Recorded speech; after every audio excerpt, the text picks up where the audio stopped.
Hey guys. Okay, so in this next little clip, you're going to see the fully rounded, if you will, implementation of the placement training with regards to its application for the obedience work that I do with Freddie. So what I mean when I say fully rounded is, hopefully you've kind of grasped by now, is that he is fully comfortable with the material or the place that I've introduced. He understands the concept of where he's supposed to be with regards to a hand signal and a verbal cue. And he also can then perform it in junction with other behaviours. So we're behaviour stacking when we're doing this.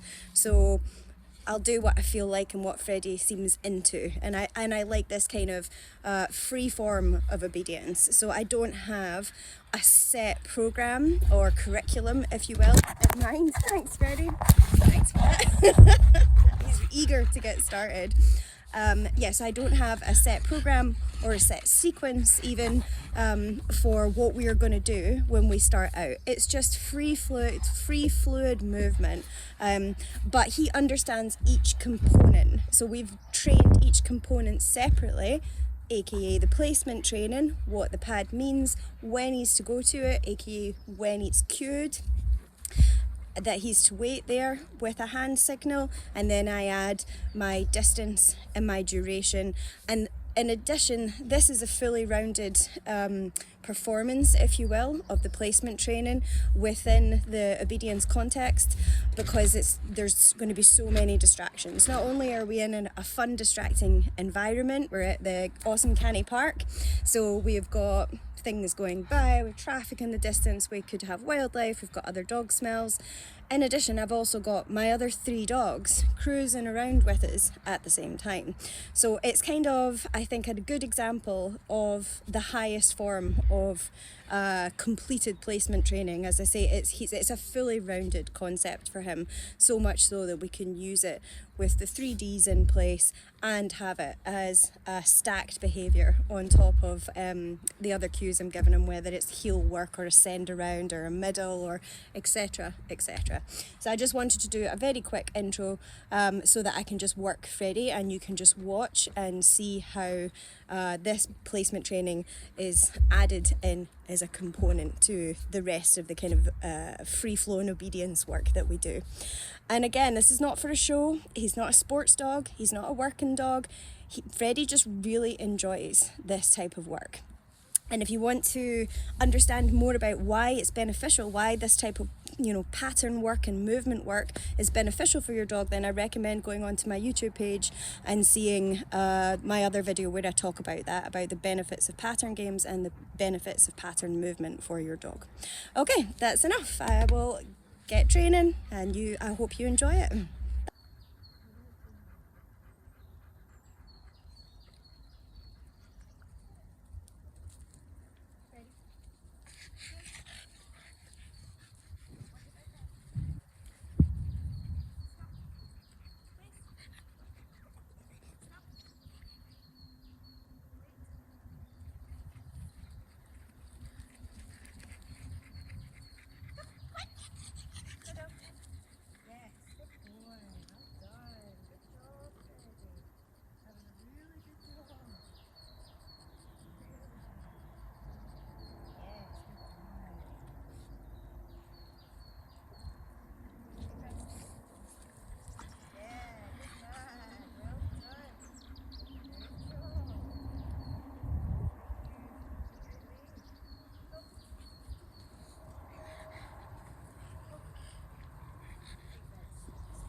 Hey guys, okay, so in this next clip you're going to see me using placement training in the house. So as an actual function, I'm going to be using it while I'm cooking. I'm going to have all 4 dogs with me just because none of them really want to be left out. But you have to keep in mind that, of course, that does make things a lot more difficult. So if you have a multi-dog household and you want to use this training in order to kind of put this into practice in your own house, work with 1 dog at a time until they're at a certain enough of a level, they have enough of an understanding, 1-to-1, before you start with multiple dogs. Because when you have multiple dogs, they can be a little bit worried that they're missing out or what's the other getting, and it can obviously up the energy level, and that can make things a little bit more challenging. So keep that in mind, that you really want to set them up for success with this, which means don't make it too difficult too quickly. So the other thing you're going to notice in this video is that I use the word bed as my cue instead of place. Now that's absolutely fine, because don't get yourself in a twist about it. My dogs are having an absolute playing behind me. Don't get yourself in a flaffle about that, okay? Because the thing is, context is important for our dogs. When I've been demonstrating before with Freddie, Ava and Mocha, I was saying place, but we were not in the house. We were up in my training shed, or we were at Cani Park. So of course that was different. It was a pad or a box or upturned box or whatever it was we were using in those examples. Whereas when we're in the kitchen, I'm actually using their literal beds as their place. So to use the word bed instead of place in that context is not confusing them, because it's a different situation, it's a different environment. So I have trained them a little bit for this, of course, but what you're going to see, which will be good for you, is that each dog is going to be at a different level, okay? Mocha obviously is brand new and has just started with this kind of stuff. The youngsters are pretty adept at it, but they can get a little bit excited and they can have a little bit more energy, so that's obviously something to have to keep in mind. The other thing obviously is with Gus, who's almost 14, is that he's mostly blind and mostly deaf. So again, I have to adjust how I'm going to work with him, because he can get a little bit concerned that other dogs are getting something that he's missing out on, because he doesn't have his faculties aren't as strong as the other dogs, so he has a little bit of concern with that. So there's different things that I have to keep in mind and have to work with. But in general, what you're going to see in this video is me starting with a low criteria and then building that up as I am watching them and adjusting my training as I'm observing them and what they require. So I'm starting with a low criteria, and I'll start to up that criteria if and when it's appropriate. I can also drop it back down. So for example, if one of the dogs fails, and of course I don't see it like that, it's just feedback for me and what I'm doing and how I need to adjust the training in that moment. That's all it is. A fail is feedback, okay? So yeah, if one of the dogs gets off their place, gets out of their bed, you're going to see how I then readjust and reset them with there's no that's wrong cues or giving them into trouble. You know me, there's none of that. I'll reset them and I will lower the criteria again. And generally in this situation with placement training, what that means is I will, for a handful of treats, let's say probably between 3 and 5 treats, let's say for argument's sake, I'm going to drop my distance, and I'm going to up the speed of the treats, the rate of reward. So when I need to drop it back down in order to set them back up again, I'm going to make it much easier for them to be successful, and then slowly start to increase it again. And by increasing the criteria in this instance with placement training, what I mean is I'm going to increase my distance from them on their beds, on their place, and I'm also going to increase the time between the rewards. Okay, so I'm increasing the distance and the duration.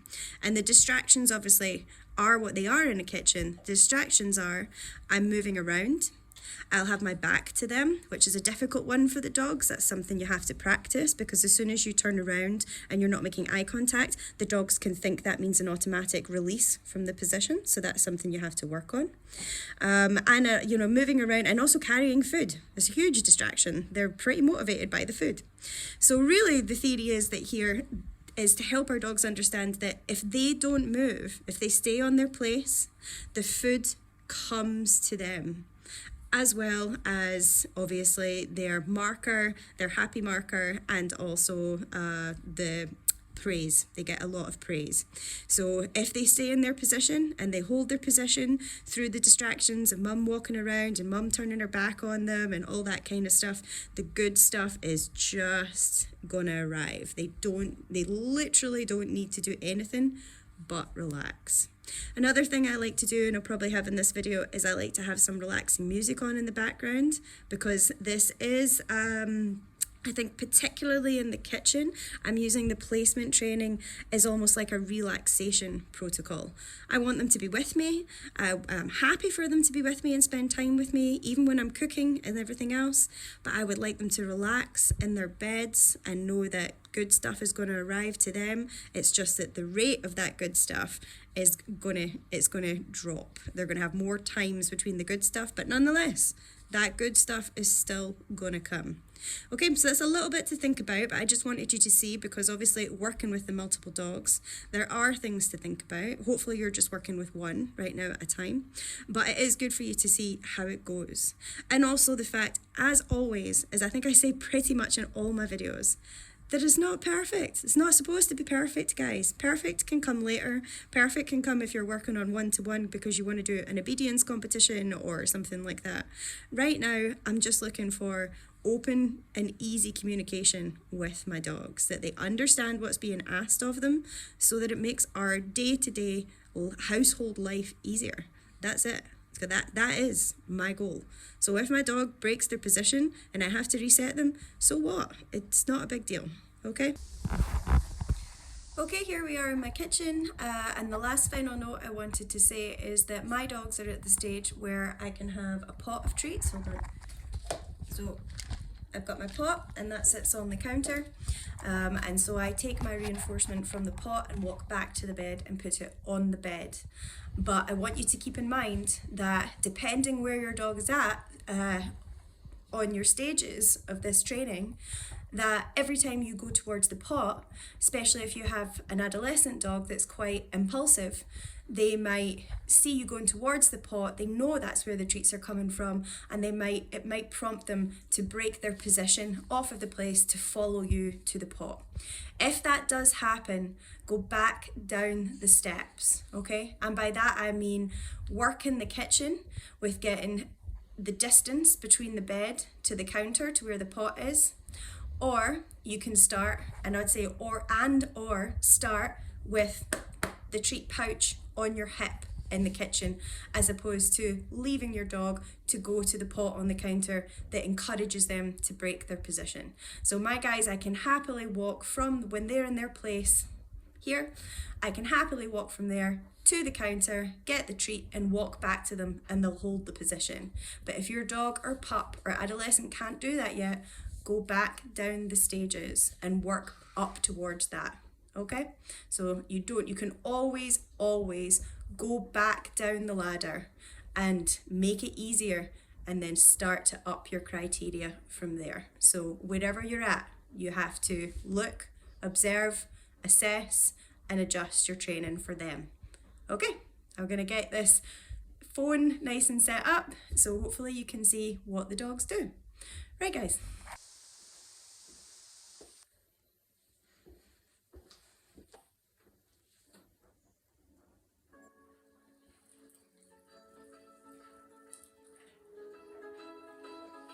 You guys want to do some training?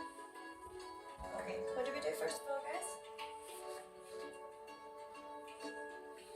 Bed. Bed.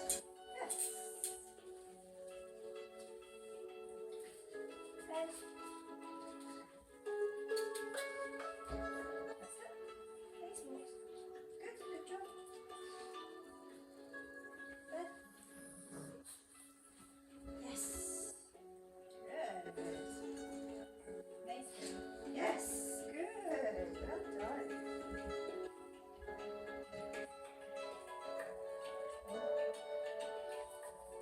Good. Yes. Good. Get out. Nice. Mocha. Mocha. Don't steal from other dogs. Good boy.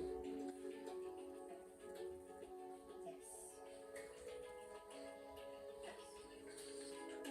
Nice job. Boy.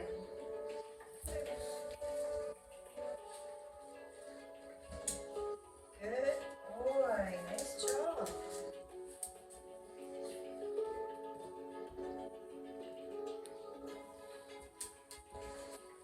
Nice.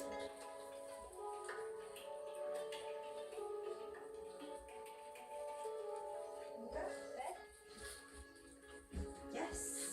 Good boy. Nice job, Cam. Wait.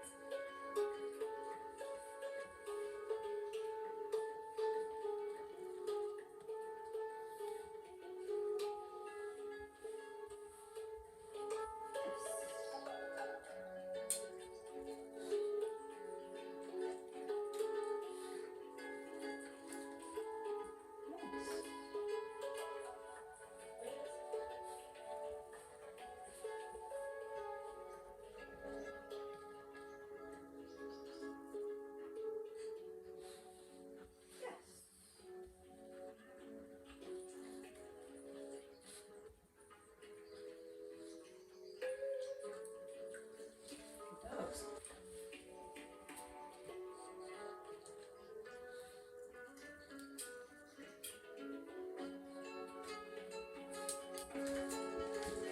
Nice job.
Good. Good man.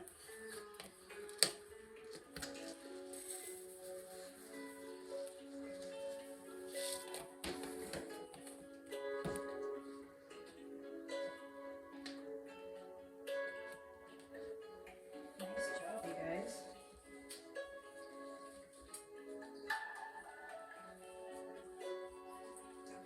Okay. Bed. Bed.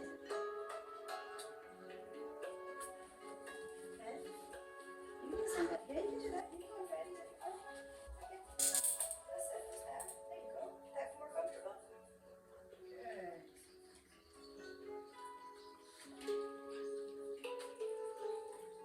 Good boy. Is that better? Okay. Wait.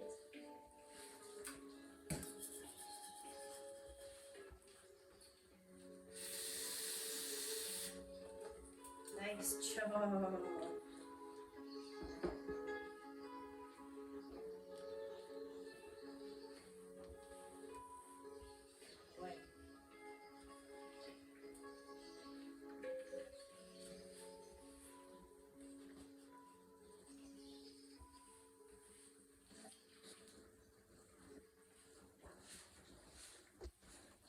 What did you guys notice about that?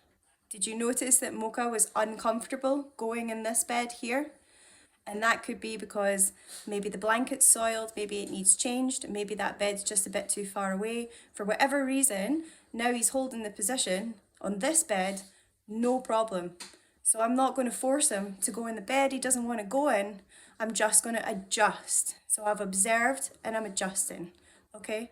You'll also notice that as soon as I'm too distracted or I start talking, Freddie breaks the position. And that's okay. I'm just going to reset him. I understand why he's done that, okay? But this is really important and interesting that you don't get frustrated and you listen to what your dog's telling you. Because look at him now. Perfect. So there was just something with that bed that he's telling me he's not into right now. It's fine, okay? Good boy. Bed. Good girl, Dan. Bed. Nice job. Well done. Look at holding position the whole time. Good boy. Wait.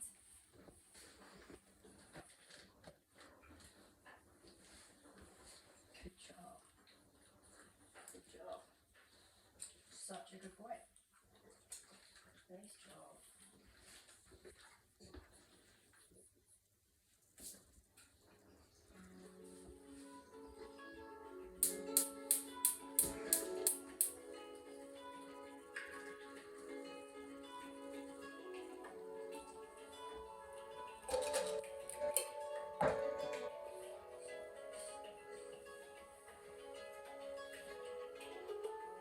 Good girl, Ava.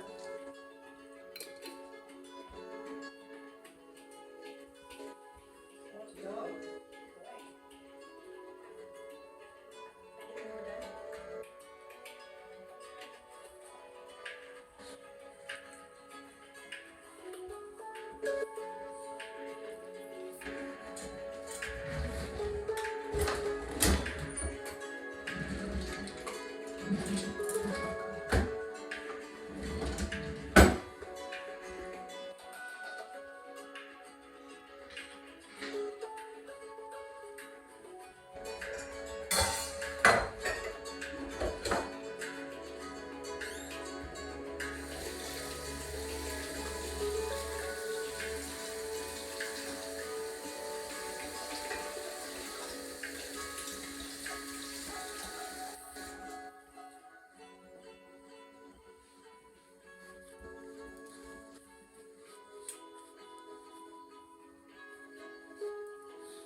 The last little note I want you guys to take into account is how tiny these treats are. They're pretty high value. They're schmackos, which the dogs just seem to think is like crack. But look how much I'm feeding them. Teeny, teeny, tiny little pieces, okay? So you don't have to worry, because the rate of reward can be quite high until you get the distance and the duration of the weight on the bed. So yes, okay, we're giving them quite a lot of food, but it's minuscule, okay?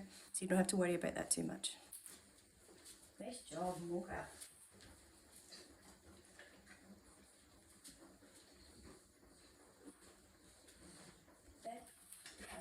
Good boy. Wait.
Good boy, Mox.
Munchkins.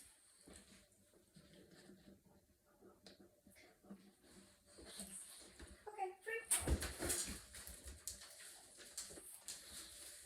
Bye. Don't steal. Don't steal. Gentle.